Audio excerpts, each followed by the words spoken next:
Bismillahirrahmanirrahim. Assalamualaikum warahmatullahi wabarakatuh. Alhamdulillahilladzi a'zama ala ibadihil minnah bima dafa'a anhum kaidasy syaitani wa fannah wa radda amalahu wa khayyaba dhannah idh ja'ala as-sawma hisnan li awliyaihi wa junnah wa futiha lana bihi abwabul jannah wa nala bihi al-'afwa wal maghfirata min Allah. Wassalatu wassalamu ala sayyidina Rasulillah wa ala alihi wa ashabihi wa man tabi'ahum bi ihsanin ila yaumil qiyamah. Amma ba'd. Pemirsa khazanah Ramadan yang dirahmati oleh Allah Subhanahu wa taala. Kita manusia tidak pernah luput dari adanya kesalahan maupun dosa. Sebagaimana disampaikan oleh baginda Nabi Muhammad sallallahu alaihi wasallam, kullu bani Adam khatta'un wa khairul khatta'in at-tawwabun. Hadis ini sering kita dengarkan, bahkan kita hafalkan, bahwasanya setiap bani Adam pasti memiliki dosa dan kesalahan, dan sebaik-baik dari orang-orang yang mempunyai kesalahan maupun dosa adalah orang-orang yang bertaubat kepada Allah dan kembali kepada Allah Subhanahu wa taala. Salah satu cara kita mendapatkan ampunan Allah Subhanahu wa taala dengan bulan Ramadan ini. Karena Ramadan berasal dari kata Ramadha yang artinya pembakaran. Pembakaran dosa-dosa yang telah kita lakukan sebelumnya. Sebagaimana yang kita inginkan adalah ampunan dari Allah Subhanahu wa taala. Bukankah dengan ampunan yang Allah berikan kepada kita, tanda kita mendapatkan ridha dari Allah Subhanahu wa taala?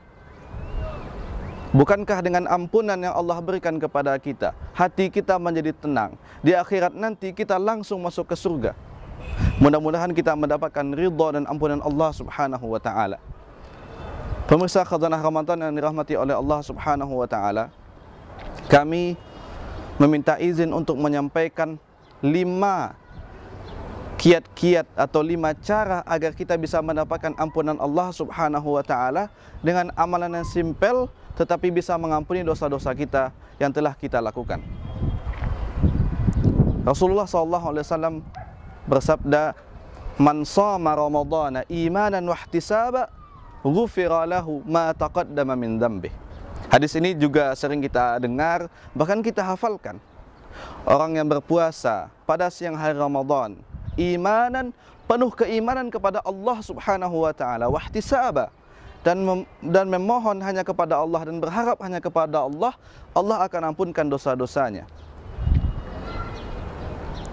Ada amalan-amalan yang kalau kita lakukan juga bisa mengampuni dosa-dosa kita, dan amalan-amalan ini bisa kita optimalkan di bulan Ramadan ini.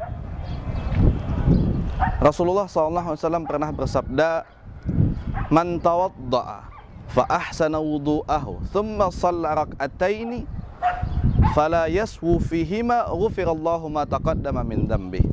Orang yang berwudu lalu dia baguskan wudunya dengan mengamalkan kewajiban wudu, dengan mengamalkan sunnah-sunnah wudu, dengan meninggalkan makruhatul wudu, maka dia akan lalu dia salat 2 rakaat, maka Allah akan ampunkan dosa-dosanya yang telah berlalu. Tentu kalau amalan ini kita amalkan di bulan Ramadan, maka Allah akan jauh lebih cepat mengampuni dosa-dosa kita. Karena kita tahu setiap amalan yang kita lakukan di bulan Ramadan dengan penuh keimanan, maka Allah akan mengampunkan dosa-dosa kita. Yang kedua adalah kita pergi ke masjid, lalu kita salat berjamaah. Di dalam salat jamaah, kita seringkali mendengarkan ta'min dari imam. Artinya apa? Imam mengatakan amin. Rasulullah SAW pernah bersabda, "Idza aminal imam, idza amanal imam, fa'amminu, fa in wafaqa ta'minuhu ta'minal malaikah, ghufirallahu ma taqaddama min dhanbihi." Ketika engkau mendengarkan amin dari imam, maka beraminlah juga. Kenapa? Barang siapa yang aminnya bersamaan dengan aminnya malaikat, Allah akan ampunkan dosanya. Dan tentunya kalau amalan ini kita laksanakan di bulan Ramadan, maka ampunan Allah akan lebih cepat datangnya kepada kita. Yang ketiga, Kita sering mendengarkan azan untuk tanda masuknya waktu subuh, artinya berakhirlah waktu kita untuk sahur. Dan yang kedua, azan untuk tanda berbuka. Tapi bagaimana kalau kita azan? Bagaimana kalau kita mendengarkan azan lalu kita mengatakan asyhadu alla ilaha illallah wahdahu la syarikalah wa anna Muhammadan abduhu wa rasuluh raditu billahi rabba wa bi Muhammadin nabiyya wa rasulah wa bil islami dinah ghufirallahu ma taqaddama min dzambihi kama akhbara Nabi sallallahu alaihi wasallam aw fi maqal. Kalau kita mengamalkan ini, maka Allah juga akan mengampuni dosa-dosa kita.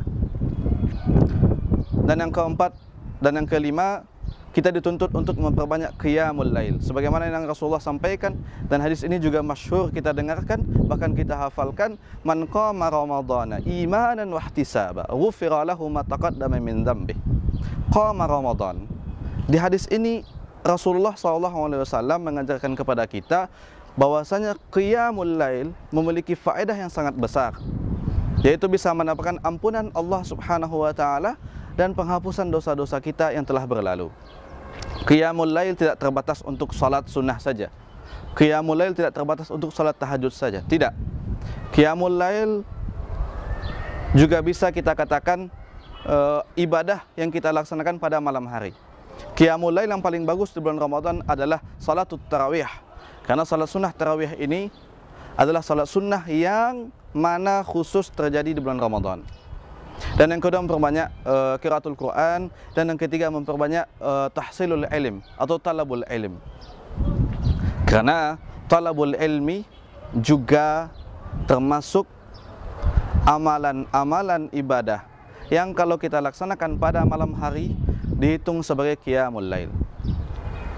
Maka dari itu, pemirsa Khazanah Ramadan yang dirahmati oleh Allah Subhanahu wa taala, kita bisa ambil kesimpulan ada beberapa cara yang kalau kita amalkan maka kita bisa mendapatkan ampunan dari Allah Subhanahu wa taala. Yang pertama, cukup dengan berwudu, lalu kita baguskan wudu kita, lalu salat kita dengan wudu tersebut dengan penuh ampunan, dengan penuh harapan untuk meminta ampun kepada Allah, maka Allah akan ampunkan dosa kita. Yang kedua, dengan salat berjamaah, dan jangan sampai ketinggalan ta'minul imam. Karena orang yang takminnya sama dengan takminul imam, sama seperti takminnya dengan malaikat, maka Allah akan ampunkan dosa-dosanya.